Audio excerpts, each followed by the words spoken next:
আসসালামু আলাইকুম ভিউয়ার্স, আপনারা যারা দেশ এবং দেশের বাইরে থেকে দেখতেছেন আপনাদেরকে জানাই অসংখ্য ধন্যবাদ। আজকে আমরা চারতলা বাড়ির বেস বা ফাউন্ডেশন সম্বন্ধে আলোচনা করব।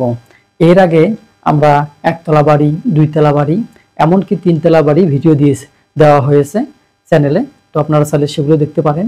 আজকে আমরা চারতলা বাড়ি নিয়ে আলোচনা করব, অর্থাৎ চারতলা ফুটিং নিয়ে আলোচনা করব। আর আমাদের এখানে যে ফুটিংগুলো দেওয়া হয়েছে এগুলো হচ্ছে 1 2 3, এই 3 তিরিকা 9টা ফুটিং দেওয়া আছে। তো 9টা থাকুক, 12টা থাকুক, 16টা থাকুক, যাই থাকুক না কেন, আমরা এই হিসাবটা একবার করব, আপনারা সেই হিসাবে প্রতিটা বের করতে পারবেন। তো এখানে যে বিষয়টা থাকে প্রথমে যে কর্নার কলাম, এগুলো কিন্তু কর্নার কলাম, কর্নার বেস, অর্থাৎ এই যে লাইনগুলো, এই লাইনগুলো হচ্ছে সেন্টার লাইন। আমরা সেন্টার লাইন নিয়েছি, এখন এখানে আপনি কলাম বসাতে পারেন। তো আজকে আমরা এই ফুটিং সম্বন্ধে আলোচনা করব এবং এর সাইজ সম্বন্ধে আলোচনা করব। তো আমরা এখানে যে ফুটিংগুলো নিয়েছি সেই ফুটিংগুলো আমরা 3 ভাগে ভাগ করব, অর্থাৎ এখানে কর্নার ফুটিং 1 2 3 4 এবং সাইডের যে ফুটিংগুলো 1 2 3 4 এবং মিডিলের যে ফুটিংগুলো সেগুলো আপনার এক সাইজ, অর্থাৎ 3 ভাগে ভাগ করা হয়েছে। তো আমরা আজকে জানবো এই ফুটিংয়ের সাইজ। এখানে আমরা এই বেস এবং কলামের একটা সেকশন এঁকেছি। এখানে আমরা দেখতে পাচ্ছি এটা হচ্ছে বেস, বেসের নিচে সোলিং করা আছে, তাহলে আপনারা সিসি করতে পারেন। এবং এই যে মাটির চিহ্ন এটা হচ্ছে জিএল, এটা হচ্ছে পিএল বা মেজে লেভেল, এর উপরে কলাম চলে গেছে। তো যাই হোক, আমরা আজকে আলোচনা করব। আর আমরা যদি এটাকে মার্ক করি তাহলে আমাদের কি বের হবে আমরা একটু দেখি। আমরা এইটাকে বলতে পারি যে এটা আমাদের F1, অনুরূপভাবে এটা হচ্ছে F1, এটা আমাদের F1, এটা হচ্ছে F1। তো এই যে F1 আমরা পেয়ে গেলাম। এরপরে আমাদের পরের যে ধাপ তা হচ্ছে এই সাইড বেসগুলো নিয়ে হচ্ছে F2, আমরা এটাকে F2, এটাকেও F2 এবং এখানেও F2, 1 2 3 4, চারটা আমরা F2 পেয়েছি। এখন আমরা এই যে মধ্যখানে বা মাঝের যে বেজটা দেখতেছেন, এই বেজের যেহেতু মধ্যখানে এই বেজের লোড বেশি পড়বে, এই কারণে এই বেজের সাইজটাও সবসময় বড় হবে বা বেশি হবে এবং এর কলামের সাইজও কিন্তু বেশি হবে, যেহেতু এটা লোডেড বিম বলেন, লোডেড কলাম বলেন বা লোডেড ফুটিং বলেন। তো যাই হোক, আমরা এখন জানবো। আর আমরা এইখানে যে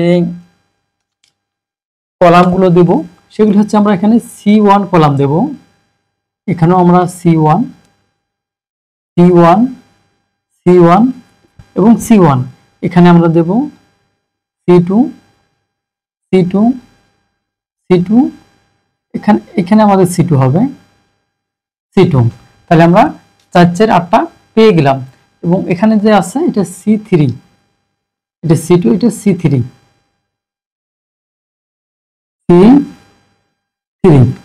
আর এখানে আমাদের আছে এটা হবে C2।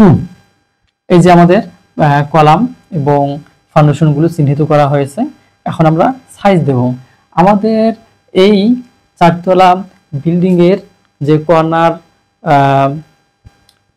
বেসগুলো আছে, এই বেসের সাইজ হচ্ছে 5 ফিট বাই 5 ফিট, অর্থাৎ আমরা এখান থেকে যদি সেন্টার লাইন নেই তাহলে আমাদের 2 ফিট 6 ইঞ্চি, আবার এখান থেকে যদি নেই 2 ফিট 6 ইঞ্চি। অনুরূপভাবে এই মাপটা হচ্ছে 2 ফিট 6 ইঞ্চি এবং এই মাপটা হচ্ছে 2 ফিট 6 ইঞ্চি। এইভাবে কিন্তু 1 2 3 4, তো আমি 4টে দেখালাম না, এখানে আমরা একটা দেখালাম। তাহলে আমরা এখানে লিখতে পারি F1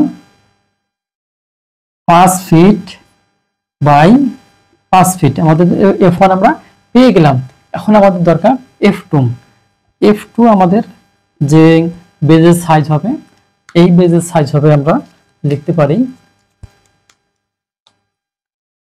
আমরা এটা যদি সেন্টার লাইন ধরি তাহলে 3 ফিট এবং 3 ফিট, অর্থাৎ 6 ফিট বাই 6 ফিট, এটা হচ্ছে 3 ফিট। এই হলো 6 ফিট বাই 6 ফিট। এখন আমরা এখানে লিখতে পারি 6 ফিট বাই হচ্ছে 6 ফিট। F2 পেয়ে গেলাম আমরা 1 2 3 4 চারটার জন্য। এখন আমরা আমাদের পরবর্তী যে মেডেলের বেসটা আছে এই বেজের সাইজ হবে আমাদের, এখানে আমরা টোটাল ধরবো 7 ফিট।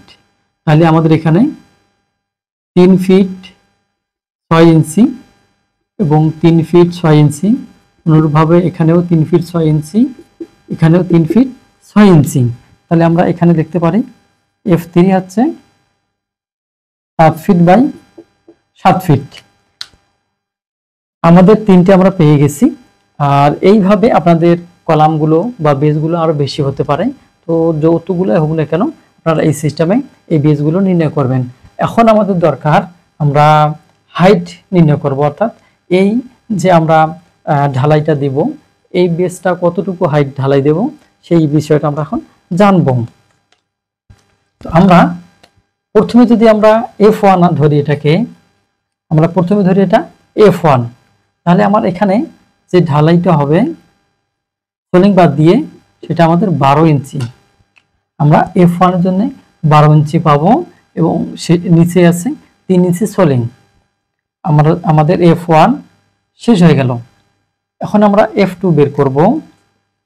আমাদের F2 যে হাইট হবে সেটা হবে আমাদের 14 ইঞ্চি, বা আমরা 1 ফিট 2 ইঞ্চি বলতে পারি, যেহেতু 12 ইঞ্চি সমান 1 ফিট।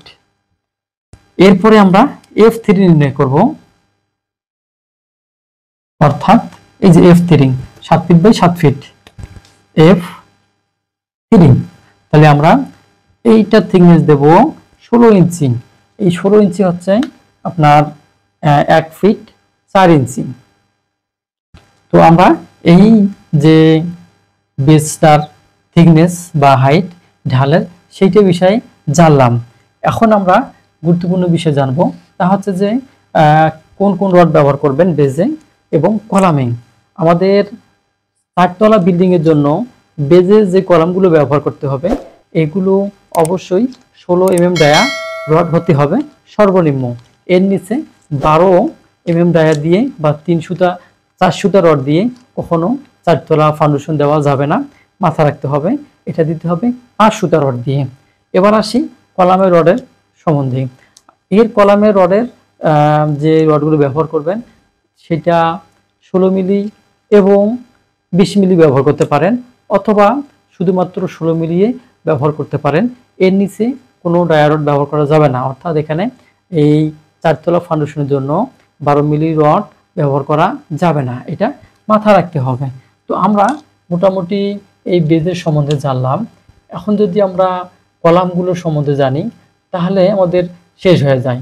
অর্থাৎ এই কর্নার যে কলামগুলো আমরা যেমন এখানে F1 F2 F3 নিয়েছি, অনুরূপভাবে আমরা C1 C2 এবং C3 বের করব, তাহলে কলাম সম্বন্ধে আপনাদের মতামত থাকবে না। এরপরে আমরা দেখি আমাদের F1 1 2 3 4 যেটাকে আমরা C1 ধরব কলামের ক্ষেত্রে, সেই কলামটার সাইজ হবে আমাদের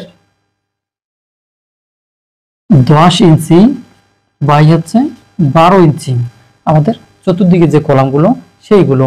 এবার থাকলো আমার সাইড কলাম 1 2 3 4, এই এখানে 4টা, এই 4টার মাপ আমরা 10 ইঞ্চি বাই হচ্ছে 15 ইঞ্চি।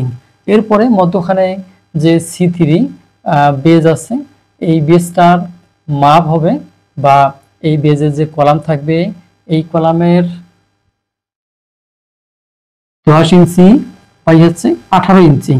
এখন এটা আমি দিলাম, কিন্তু অনেক সময় এই রুলটা ঠিক থাকবে না। কখন? যখন মাটির ভারবহন ক্ষমতা কম থাকবে তখন কিন্তু এইভাবে নির্ণয় করা যাবে না। তখন এটাকে কি করতে হবে, এই ফুটিংটা বাড়াতে হবে, সেই সাথে গভীরতা বাড়বে এবং দেখা যায় যে একটা কলাম থেকে আরেকটা কলামের ডিস্টেন্স যদি 12 ফিট 13 ফিটের ঊর্ধ্বে হয়ে যায়, 15 ফিট 18 ফিট 20 ফিট হয়ে যায়, সেক্ষেত্রে কিন্তু এই সাইজগুলো ঠিক থাকবে না এবং এই রডগুলো কিন্তু ঠিক থাকবে না, এটা মাথা রাখতে হবে। তো যাই হোক, আজকে এতটুকু আলোচনা করা হলো। এর ভিতরে যাতে কোনো প্রশ্ন থাকবে অবশ্যই আপনারা কমেন্টে জানাবেন, আমি সেটা উত্তর দেওয়ার চেষ্টা করব। তো অবশ্যই আপনারা ভালো থাকেন, সুস্থ থাকেন, সেই কামনা বিদায়। আল্লাহ হাফেজ।